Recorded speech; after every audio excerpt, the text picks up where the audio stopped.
A deadly earthquake rocked Southeast Asia on Friday, killing several people, causing a skyscraper under construction to collapse in Bangkok, and toppling buildings in neighbouring Myanmar, which declared a state of emergency in some parts. Witnesses said here several people were killed when a mosque partially collapsed, and local media said others died as a hotel caved in.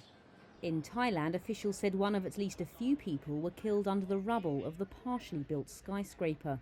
They added that dozens of workers were rescued from the building's remains, but many are reportedly still trapped.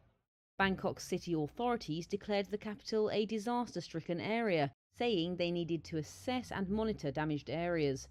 Here, hundreds rushed out of buildings onto the streets in panic, and during the tremors, water spilled over the side of a tall hotel building.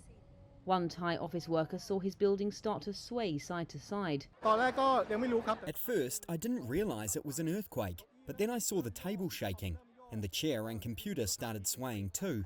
I only knew for sure when I heard the noise of the cracking walls and cracking glass. Part of the ceiling even collapsed. That's when I had to run out. The United States Geological Survey said the quake was of 7.7 magnitude and at a depth of 6.2 miles. It was followed by a powerful aftershock. The epicenter was just over 10 miles from Myanmar's second city of Mandalay, which has a population of about 1.5 million. The country's army-run TV showed collapsed buildings and debris strewn across the city's streets. Myanmar's fire department said it had started a search to check for casualties and damage, but had no further information.